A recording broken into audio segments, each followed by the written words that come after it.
خواب کے اندر نبی صلی اللہ علیہ وسلم کی زیارت ہو سکتی ہے یا نہیں؟ زیارت ہو سکتی ہے۔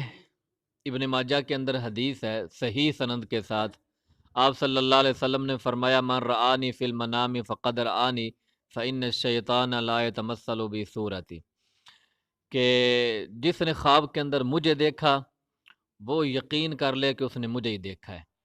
کیونکہ شیطان جو ہے وہ میری شکل اختیار کر کے کسی کے پاس نہیں آ سکتا۔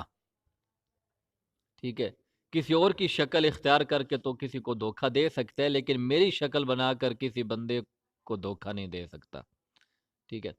تو خواب کے اندر آپ صلی اللہ علیہ وسلم کی زیارت تو ہو سکتی ہے، لیکن اس کے لیے ایک شرط ہے۔ وہ شرط یہ ہے کہ خواب دیکھنے والا وہ آپ صلی اللہ علیہ وسلم کا حلیہ مبارک بالکل اسی طرح دیکھے جس طرح آپ صلی اللہ علیہ وسلم کا حلیہ مبارک حدیث کی کتابوں میں لکھا ہوا ہے، سیرت کی کتابوں میں موجود ہے، اور شمائل کی کتابوں کے اندر آپ صلی اللہ علیہ وسلم کی ساری تفصیل موجود ہے کہ آپ کا چہرہ مبارک کیسا تھا، آپ کے لب مبارک کیسے تھے، رخسار کیسے تھے، ابرو کیسے تھے، اور حتیٰ کہ بالوں کے اندر سفید بال کتنے تھے، ساری تفصیل موجود ہے، آپ کے نالین مبارک کی تفصیل موجود ہے۔ تو خواب دیکھنے والے کے لیے شرط یہ ہے کہ وہ خواب کے اندر آپ صلی اللہ علیہ وسلم کا جو حلیہ مبارک ہے وہ بالکل اسی طرح دیکھے جس طرح سیرت کی کتابوں میں، شمائل کی کتابوں میں لکھا ہوا ہے۔ لیکن اگر وہ کسی اور حلیے کے اندر دیکھتا ہے،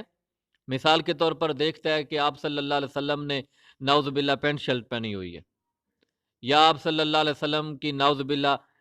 داڑھی مبارک نہیں ہے، یا آپ صلی اللہ علیہ وسلم نے چیر الٹا نکالا ہوا ہے، تو پھر ہم یہ کہیں گے کہ یہ شیطان کا دھوکہ ہے، یہ خواب کے اندر تو نے آپ صلی اللہ علیہ وسلم کو نہیں دیکھا بلکہ شیطان کو دیکھا ہے۔ شیطان آپ صلی اللہ علیہ وسلم کی شکل نہیں اختیار کر سکتا، لیکن کسی اور شکل میں آ کر یہ تو کہہ سکتا ہے نا کہ میں تمہارا نبی ہوں،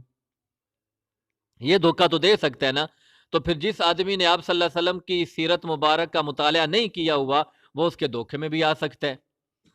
اس لیے خواب میں آپ صلی اللہ علیہ وسلم کی زیارت تو ہو سکتی ہے، لیکن شرط یہ ہے کہ زیارت کرنے والا آپ صلی اللہ علیہ وسلم کا حلیہ مبارک اسی طرح دیکھے جس طرح شمائل کی کتابوں میں لکھا ہوا ہے۔ اللہ تعالی ہم سب کو اپنے محبوب کی زیارت نصیب فرمائے۔ ما علینا الا